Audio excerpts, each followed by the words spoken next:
Alrighty, so students should have their aim and their variables, their operational definitions, and the rubric states that they have to operationalize their definitions and their hypotheses.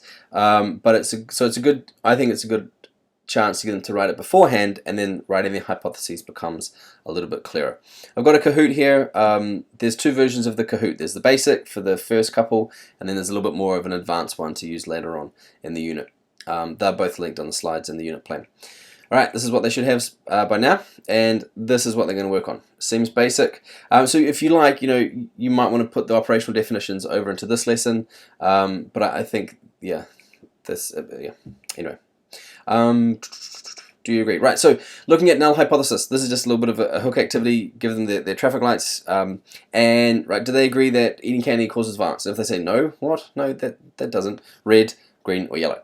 And what they're doing here is anything they come up with a red is essentially a null hypothesis. They're saying no, there's no relationship there. That doesn't have any effect on that. And that's what a null hypothesis is. So really basic activity to try and get them to understand that's what a null hypothesis means. There's no relationship between the variables.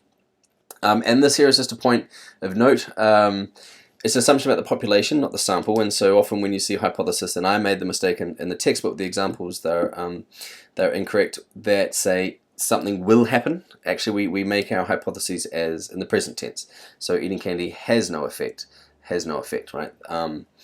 Because it's an assumption about a population as it is, not from the sample from which we're studying in the study. All right, so after they get the null hypothesis, then we introduce the alternative, which is, well, if it's not the null, we have to have two, because if it's not the null, it means there is an effect, so there has to be an alternative explanation there.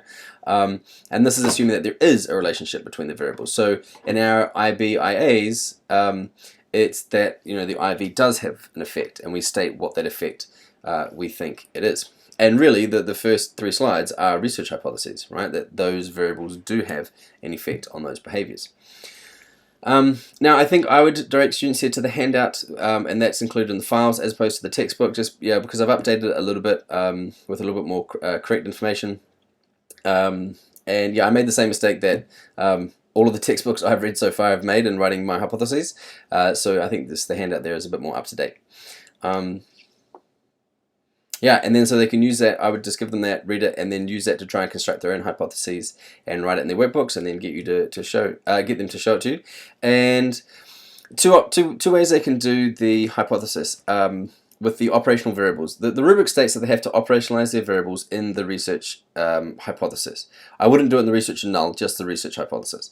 Now, often that's easily done, but sometimes it can be really tricky. So, John Crane recommends, and I agree, I think it's fine, that they can operationalize their definitions of the IVs and DVs before they do the hypothesis, right? So they can have those separate if it's just going to be too complex to actually operationalize it in the variables.